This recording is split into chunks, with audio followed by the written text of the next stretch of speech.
Operation सिंदूर. Operation सिंदूर. सिंदूर.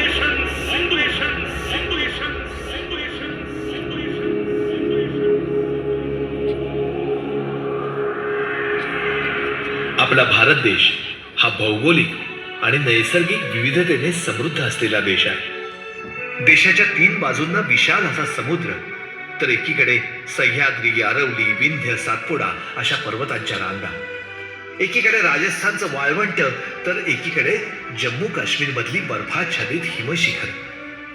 काश्मीर हे तर भारताचं नंदनवनच. देश विदेशातले लाखो पर्यटक दरवर्षी पर्यटनासाठी इथे येतात. अमरनाथ, वैष्णोदेवी, सोनमर्ग, गुलमर्ग, श्रीनगर, पहलगाम अशा कितीतरी ठिकाणी वर्षभर पर्यटकांची गर्दी असते. टुरिझम हाच इथला मुख्य व्यवसाय आणि इथं येणारे पर्यटक हेच इथल्या स्थानिक लोकांचं उत्पन्नाचं साधन. पण नेमकी हीच गोष्ट शेजारच्या पाकिस्तानला सहन होत नसावी आणि त्याचमुळे जम्मू काश्मीर अशांत राहील यासाठी सतत अतिरेकी कारवाया पाकिस्तानकडून होत आहेत. अर्थात प्रत्येक वेळी आपलं सरकार आणि आपलं लष्कर या कारवाया हाणून पाडण्यात यशस्वी ठरलेलं आहे. भारताबरोबर समोरासमोर युद्ध आपण जिंकू शकत नाही याची पाकिस्तानला पूर्ण जाणीव आहे आणि म्हणूनच काही माथे फिरू स्थानिक लोकांना हाताशी घेऊन लष्कर ए तैयबा, जैश ए मोहम्मद, दी रेझिस्टन्स फ्रंट यासारख्या अतिरेकी संघटना काश्मीरमध्ये सतत अस्थिरता निर्माण होईल याकरता सक्रिय असतात. 2019 मध्ये आर्टिकल 370 रद्द करण्यात आलं. त्यानंतर जम्मू काश्मीरमध्ये औद्योगिक गुंतवणुकीत लक्षणीय वाढ होऊ लागली. भारताच्या सैन्य दलाकडून, पोलीस दलाकडून जे सातत्यपूर्ण प्रयत्न झाले त्यामुळे अतिरेकी कारवायांमध्ये सुद्धा लक्षणीयरित्या घट झालेली. त्यामुळे पर्यटकांच्या संख्येत वाढ झाली. काश्मीरी जनतेला रोजगार वाढला, हातात पैसा खेळू लागला. शांततेचं, आनंदाचं आणि स्थैर्याचं वातावरण वाढू लागले.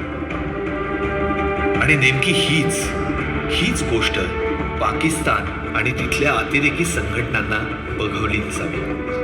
सीमा ओलांडून आलेले अतिरेकी आणि काही स्थानिक माथेफिरू यांची खलबत सुरू झाली.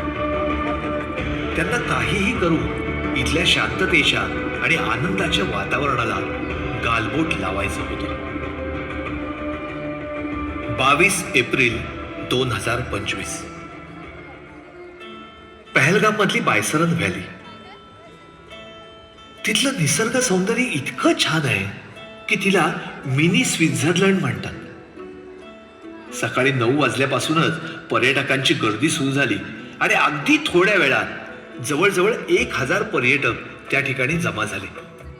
सगळे आनंदात होते. निसर्गाचा, तिथल्या वातावरणाचा आस्वाद घेत होते, फोटो काढत होते. पण त्यांच्यापैकी कुणालाच पुढं काय वाढवून ठेवलंय याची कल्पना नव्हती. लगतच्या जंगलामध्ये आदिल हुसेन ठोकर, अलीभाई, हासिम मूसा आणि त्यांचे काही अतिरेकी साथीदार योग्य संधीची वाट बघत होते आणि मुख्य दरवाजातून काश्मीरी वेशातल्या, अगदी कुणालाही शंका येणार नाही अशा वेशातल्या 2 अतिरेक्यांनी प्रवेश केला. हा इथे थांबूया आपण. माझा एक इथे मस्त फोटो काढा ना. अगं हो काढतो की, काही कसली. आणि इथे निसर्गच इतका छान आहे ना की फोटो कुठेही काढा सुंदरच येणार. खरंय. आता एक असा. हो हे बघ, असं घेऊ. हा तर मग मी पोच देते. 1 2 3 छान आलाय. येस. आणि आता एक सेल्फी घेऊया ना आपण. हो घेऊया.